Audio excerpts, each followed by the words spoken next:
What if that nagging feeling in the back of your neck was real?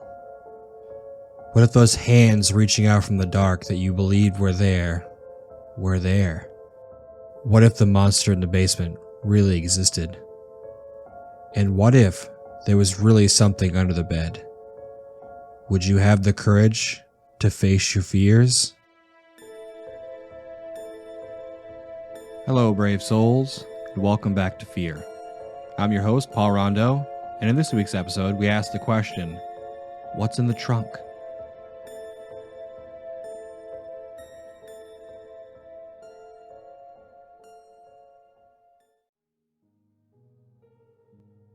My name is Richard Dawson. I'm a 30-year-old retail worker, and 3 days ago, I had the worst day of my life. The day started like any other. I woke up and got ready for work. I worked the night shift, so my day didn't really start until about 6 p.m. most nights. I worked the graveyard shift at a crappy rundown gas station about a mile down the street from my house. This was ideal because I never managed to get my driver's license. So every night I'd make the 1 mile walk to work, and then around 6, I would make the walk back, and it was usually that uneventful.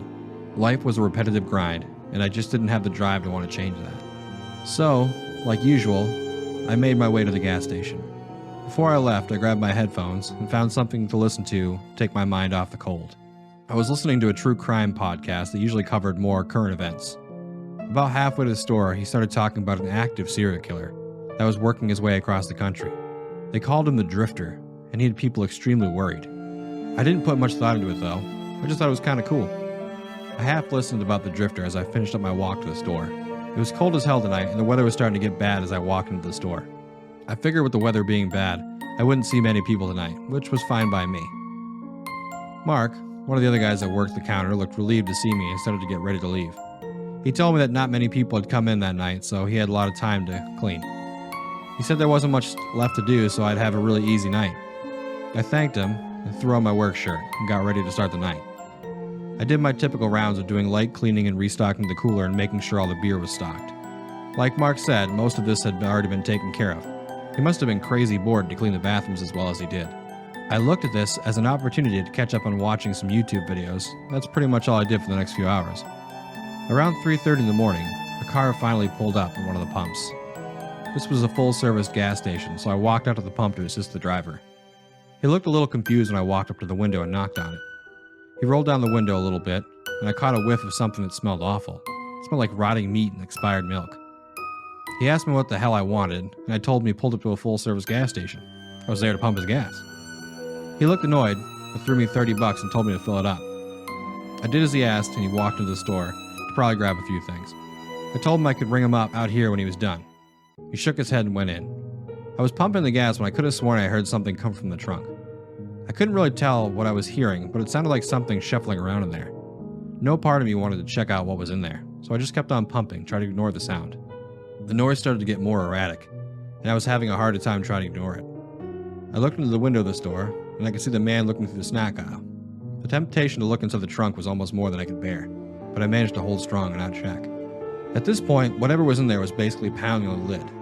I pulled out my phone and dialed 911. Just because I was too much of a coward to look myself didn't mean that whoever or whatever was in the trunk deserved to die, or worse. I put my phone on speaker and held it so it looked like I was checking social media if the man were to look outside. This seemed to work because when he looked at me, he didn't freak out. The dispatcher answered the phone and asked me what I was calling for. I told her what was going on and tried to stay as calm as possible so that I didn't make the guy nervous if he looked out. The dispatcher asked where we were and what the plate number of the vehicle was. She also asked me to open the trunk and see what was in there. I told her that if I tried, the man in the store might come out and I could be the next one in the trunk. I looked back inside the store to see what the man was doing, but he must have been behind one of the shelves. I told the dispatcher that I couldn't see him, so I wasn't going to chance it. I continued to try not to panic while talking to the dispatcher, but the fear was starting to grip me too tight. I had to either check the back of this car or wait for the police to show up. I know it sounds like an obvious choice. I should want to help what I assumed at this point was a person, but I was completely mortified by the possibility to wind up in that trunk myself. The dispatcher sighed because she could tell I didn't have the spine to check it. That was when I realized that there wasn't really anything I could do. The man had locked the doors when he left the car. I thought it was odd back at the time, but I'd totally forgotten when I started to hear the sounds coming from the trunk. At this point, I can finally hear some grunting and muffled screaming coming from the trunk of the car. No matter what, if the cops don't get here before he shows up, I'm screwed. There is no way he's going to assume I can't hear a damn thing. That's when I get the bright idea to stick the headphones in my ears. I won't turn them on, but it might at least give him the idea that I didn't hear anything because I was listening to something. I would fit the typical slacker stereotype of someone that was working at a gas station in their 30s. It was a long shot, but it was either that, arming myself and fighting this guy, or just straight up running away. I was too much of a coward to fight, but I thought maybe I could trick him into believing I couldn't hear it. It was a long shot, but I had to try. The dispatcher said that the trolls were about 2 minutes out, so I needed to sit tight. That's when my heart hit the floor. It looked like the man had grabbed something he needed and was about to leave the store. The person in the truck had completely gone berserk in the back now, and I doubted that the guy would even believe that I could hear that. We caught each other's gaze, and I knew right there and then that he knew something was wrong. I was able to hide the absolute terror in my voice, but there was no way I was hiding in my expression. My eyes gave it all away, and he dropped what he was carrying and reached for something in his jacket. He pulled out a pistol and asked if I called the cops.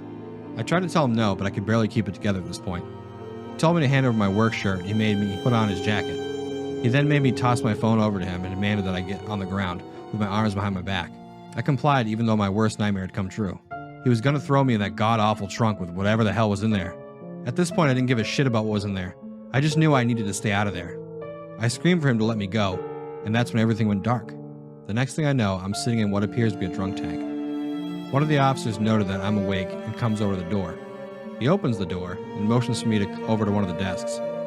My head feels like I got kicked in the head by a mule, but I try to act as if everything's okay.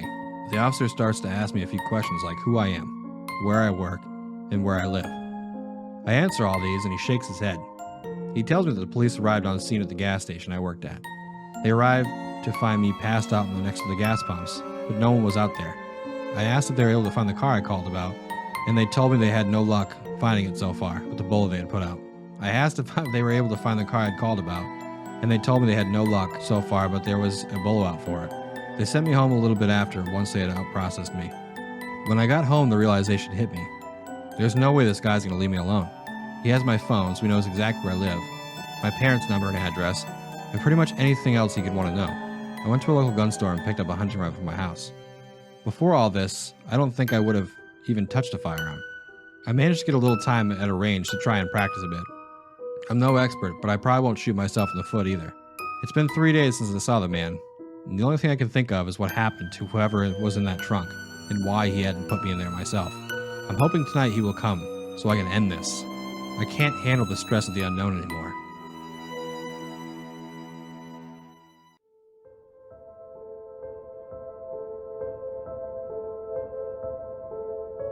Hey everybody, I appreciate you listening to the end of the story. I know it's a short one this week, but this is a stealth-written story. I've been putting more focus on writing, and I want to use more of my own stories for the podcast. So until I get more stories rolling per week, it's probably going to be shorter episodes from now on. So we're looking at like 10 to 15 minutes.